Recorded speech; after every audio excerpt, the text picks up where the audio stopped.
Down, woosa, woosa, woosa, woosa. Hi everyone, my name is Alana and I'm just coming to you today with a quick video on my experience this last year in London. So for those of you who don't know, I'm originally from New York and I've moved to London to get my master's degree. So I just wanted to let everyone know, or give advice to those that are looking to do the same or looking to study abroad or anything like that. The first thing I want to talk about is the process that I went through getting here. So obviously the first thing I did was apply to schools. The first school I applied to was Newcastle University, and I did get accepted there. So I applied August 2017 and I did get accepted there, but they only had an option to start in September. So they actually wanted me to start September of 2017, which would have only given me a couple of weeks time to prepare and actually move, which I thought would have been a little bit too much for me. So what I did was I deferred their offer to start September of 2018. And then what I did was I went ahead and applied to the second school that I wanted to go to. Well, actually, technically it was my first choice. I just applied after I applied to Newcastle. So I applied to this school and they did have an option to start in January of 2018. And thankfully, luckily, I got accepted into that school, which was my #1 choice for the course that I'm taking. And so that's where I'm currently enrolled in, which was great. The only thing that was kind of discerning at that point, or is that the right word, or uncomfortable or weird, was that I needed a student visa. And so although I got accepted to the school, it didn't necessarily mean that I could come to the school, because obviously I needed to have a visa so that I could come here. So I went through that process of applying for a visa and it cost so much money. It was like $800 or $900, I can't remember, but it was not cheap at all. And the thing is, if you get denied, you don't get that money back. So I was walking around eggshells waiting to hear back, but luckily they accepted my application, I got my visa, and from there everything was great. So after I got accepted, got my visa, all that, I started planning to move, and that was not hard, just getting all your stuff packed up into suitcases and moving to another country. I was very excited. Kind of nervous, but mostly excited.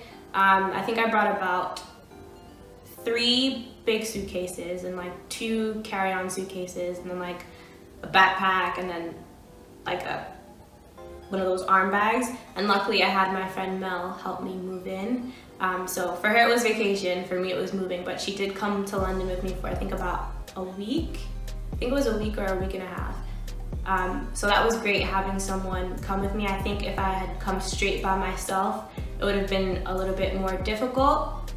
And then obviously, some airlines charge extra per bag, and then each bag that you add is more expensive than the prior one. So she was there and I was able to check in a few under her name and then a few under my name. So the price wasn't as expensive, which was great. I would say though, if you know ahead of time that you're moving to another country, definitely ship your stuff out there. It's a lot cheaper. I think if you get like a crate and just ship it out, and you don't have to lug around 20 suitcases with you, because getting through airport security with all of those bags, just the 2 of us, was actually ridiculous. Like, although we didn't have like the larger suitcases, we had so many smaller bags and like coats in our hands because we couldn't fit everything. That was actually ridiculous. So if and when I move back to New York, I'm definitely shipping my stuff back because I cannot go through that again.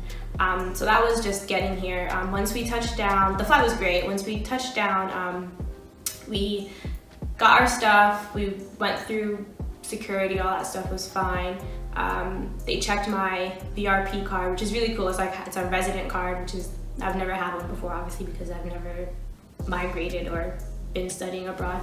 So it's like your own little like UK ID kind of thing.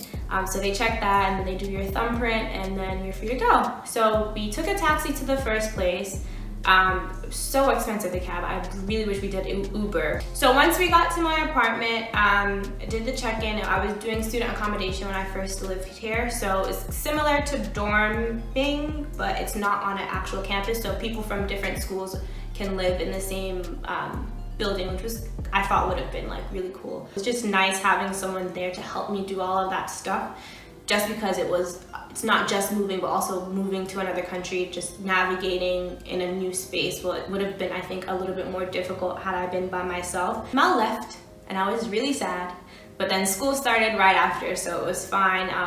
met some people, went away for a weekend for like the school did like a residential, and we went away and I got to know some of the people that were in my course, and that was like a great way for me to, you know, not be 100% by myself. So on Friday, Saturday, Sunday, and Monday, I was just home by myself, which was a bit ridiculous. I thought I was going crazy because it was like white walls everywhere and it was just me by myself. I didn't, like, yes, I knew people, but I wasn't really close and I've only known them for a week or two, and you know, it's not like we were communicating that much outside of class, except for my one friend Mark. Shout out to Mark from Miami. He was my first like friend here, like friend here. Not friend, forget all of that. So like I said before, Mal helped me move into my first place and it was awesome, but a couple weeks in to living there, the heat, it started to get colder, and the way the heat was set up was just this big like radiator thing, and it would turn off like randomly. After being on for an hour, it would just turn off, and my room was like freezing cold. So I reached out to the company that did the student accommodation. I said, listen, I have proof that I'm gonna get my loans, but I don't have them yet. And so they allowed me to pay for 1 month. So I paid £1,200 for 1 month. And then once I got my student loans, I was meant to pay the rest of the deposit. So while I was there experiencing this like freezing, ridiculous cold, I decided that the fact that they weren't able to fix it and I was spending so much money on that accommodation that I had to leave. So my mother's friend's friend, so a friend of my mother's friend in London actually helped me get out of that situation. So I moved from there and I stayed with her for 1 weekend, and then she had a friend from her church who she does fostering, and she had an extra room, so I would only have to pay $150 for that room a week. After that, one of my classmates, who's now my housemate, Sugar, she was also having a really bad living situation, so we ended up moving together into a new house.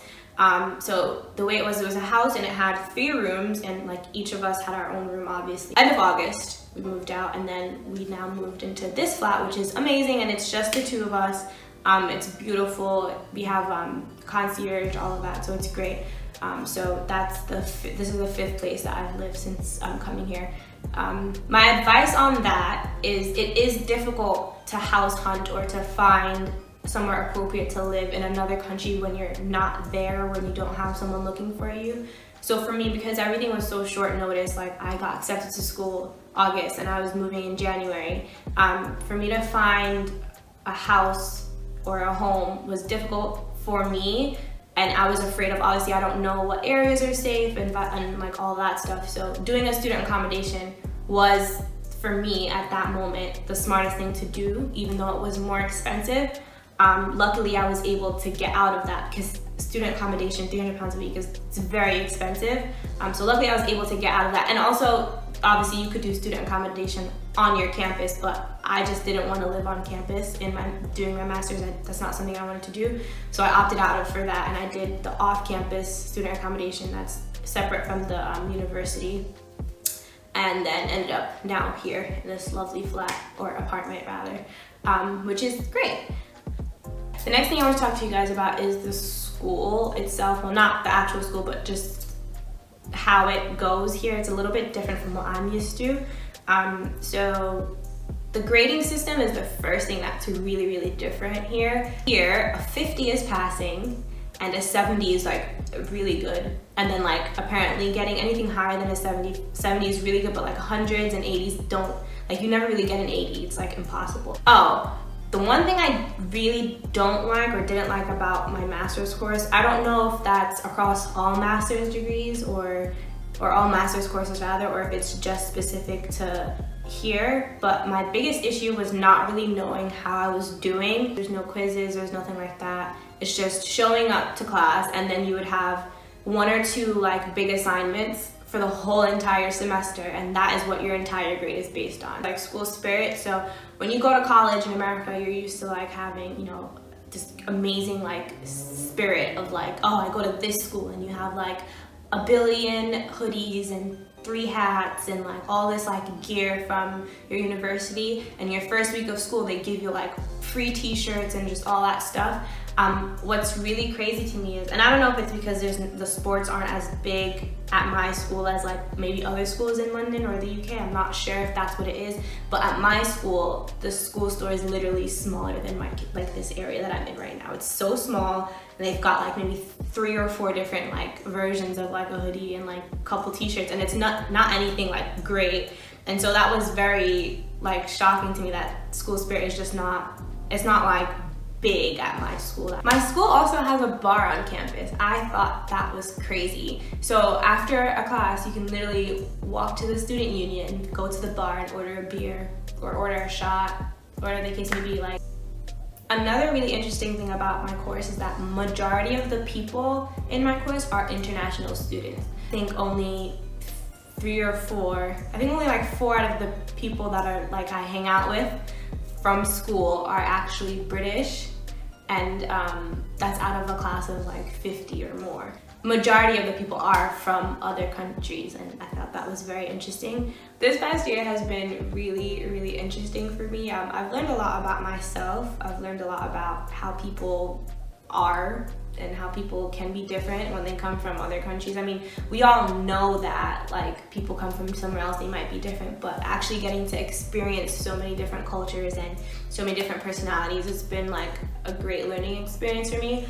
Also, just being on my own for the first time, and also having it, like, imagine like the first time you're moving out of your house is you're also moving to another country. I mean, it's like, these are 2 big things for me. I've moved out of my house for the first time. I mean, college, yeah, you live on the dorm, but you always go back home. So I've moved out of my mom's house like permanently for the first time, and then I've also moved to another country. This is the first time I've lived on my own. So obviously in college you have your dorm mates, your roommates and your suite mates and all that stuff.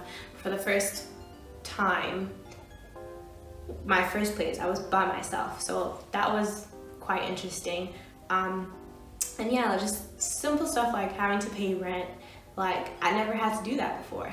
This is my first time. When I first moved out here, I moved in January. I came out here in January of 2018, and the first time I went home since then was in September. So I went home and I surprised my best friend for her birthday.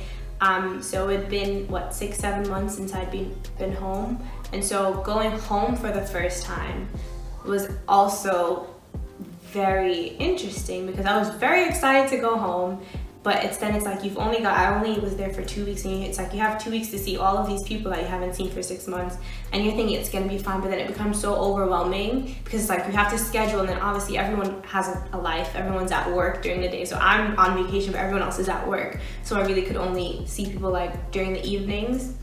So it's very hard to like split that time up. So for anyone that I didn't see when I was home in September, I'm so sorry. Next time I'm home, I will definitely try and see you.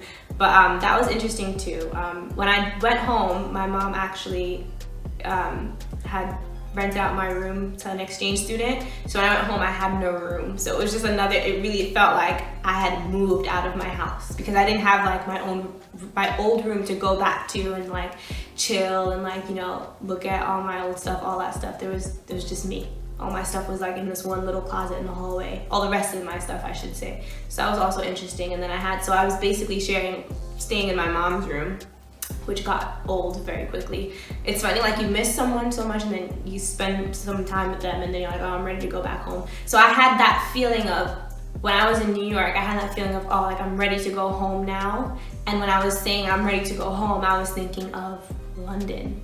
So that switch was like, oh wow, like you're calling London home. But then now, when I'm back in London, when I say, oh, like I miss home, like obviously I'm talking about New York. And I think actually that's been the most difficult thing, is just being away from family and friends in a new country. And thankfully I have made friends here, and I do have family in the UK. So I have cousins that live in Birmingham, which is like it's like another city, I guess, in England. And then I do have an aunt that lives in London, who I actually stayed with for 2 weeks before we moved into this flat, just because the contract ended and then the other one didn't start immediately after. So it's actually nice that I do have people here. And yeah. So I hope this was helpful. If there's questions that you have that I didn't answer, or something that I should go more in depth with, let me know. And yeah.